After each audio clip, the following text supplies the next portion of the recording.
the beginnings of my symptoms in multiple sclerosis.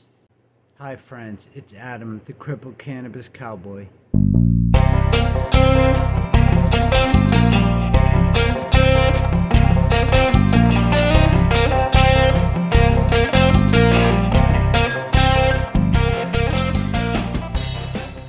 Thanks for watching the channel. Subscribe and like the video if you can. Help me spread awareness to what the hell is going on. I'm gonna shoot from the hip here, but hopefully it helps somebody, or hopefully you're not suffering from what I suffered from. But how it began, I remember I was having like weird symptoms for a long time. I'll talk about that in a minute, but I remember the beginning whammy happened with my eyesight. It was my left eye. I was driving a truck. I was working for a linen company part-time, and I straight up went blind. Well, it wasn't like blind. It was like all of a sudden this eye was trying to see underwater. It was like looking through 5 or 6 screens. Like you could just barely make out stuff, but it was still dark, it was still blurry. My other eye saw fine. I freaked out. I stopped the truck, tried to call a bunch of people, whatever. I couldn't get a hold of any people. It took like 20 minutes and it ended up kind of going away. It didn't go away fully, but it went away enough for me to drive. I was seeing like somewhat clearly again. Anyway, that's where it started. It went into many other things. So that was like the big whammy. That's what caused me to like go to the doctor and be like, okay, time to get something done. Before that, I was heavy into martial arts. Jiu-jitsu I did quite a bit, and I was a coach for a long time. And I remember the last job I worked at, I remember a couple times that after I would start to train and my heart rate would go up, I would see 2 clocks. There was a clock on the wall, and I'd check, see what time it is or whatever. But by the end of class, I would see 2 clocks or a clock and a half. So it was like this double vision type thing that kept coming in. And sometimes when I coach, I would hold these mitts, and the other martial artists will hit the mitts and I would hold them, and I just noticed that I would start to feel really weird after somebody hit the mitts, particularly after someone hit the mitts. Shortly thereafter, during training, when my heart rate would go up and I would start sweating, it got to the point where I really couldn't even walk. I used to crawl and hide around this wall corner thing, and I just used to tough it out. I knew something was wrong. I knew I had to enjoy as many moments as possible, so that's what I did. I remember a couple times people trying to help me out and stuff, and another time during that same instance, I passed out. Actually, I think I passed out a couple times.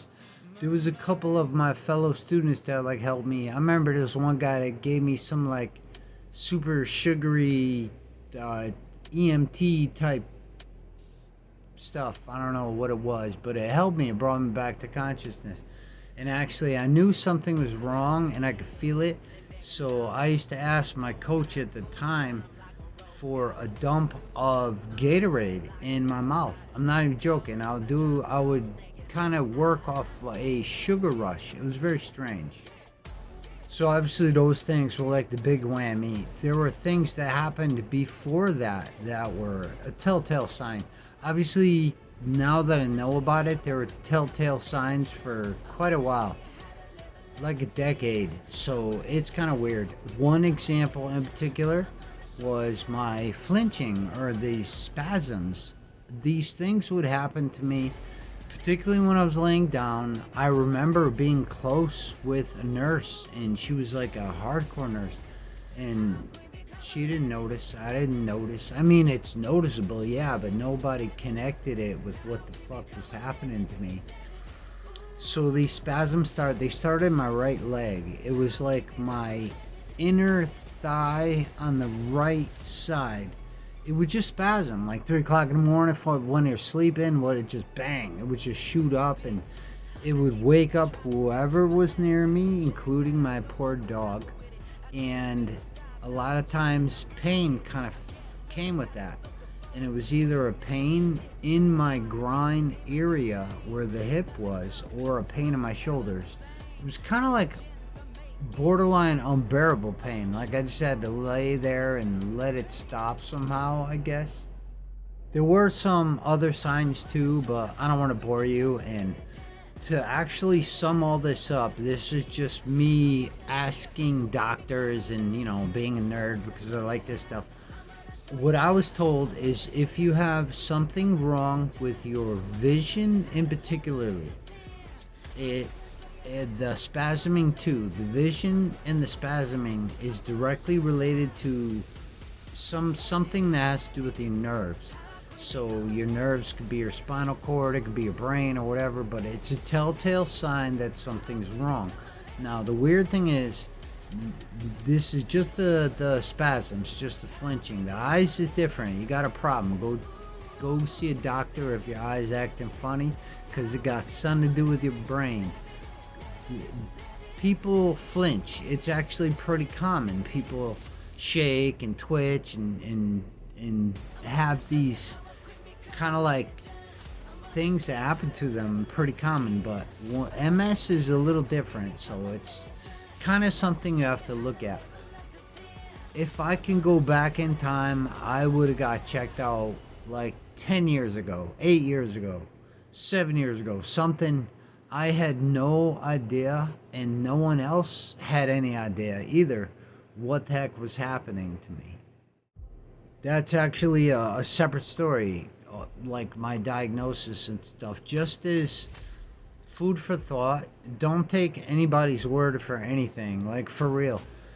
I remember I was told I was a relapsing remitting. It's no big deal. I'm going to be normal. And you wouldn't believe how many friends and people I love and how many people told me it was really no big deal.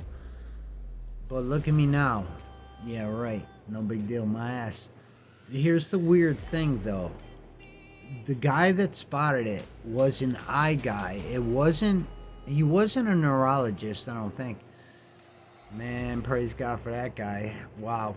He found something. He wouldn't tell me exactly what it was because he wasn't licensed, but he said it. He thinks it's MS. And I remember one time visiting him, my mom was sitting with me.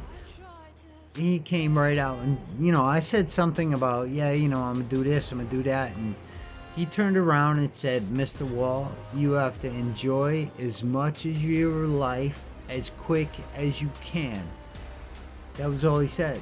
And me and my mom were looking at each other like, holy shit, did he really just say that? And he did really just say that. And here's the thing, my neurologist I saw later on actually only said it was R&R. There was another neurologist that said it's only R&R. Turns out they were both wrong. I have ppms, exactly what this first guy said. So it's just kind of goes to show that never take anybody's word for it. It's a journey. So if you are diagnosed with multiple sclerosis, it takes a while. You're gonna lose your mind for a while. You're gonna lose a lot of things. You gotta sit down and think about it, and that's all you can do. It's gonna drive you crazy, but the knowledge comes to you in time. Things make a little more sense in time. And looking back, no one knows what the heck it is. It's a big mystery. Maybe we'll fix it one day. But if this video was any help to you, like it, subscribe to the channel. I appreciate you watching, and that's why I'm doing these videos. I want to reach out to people like me and let them know that they're not alone. I'm on this journey too. I'm trying to fight, man. This shit is trying to take me out, man. It tries to take me out every minute, every day. And it's a tough fight. So if you're fighting, just know that I'm fighting with you.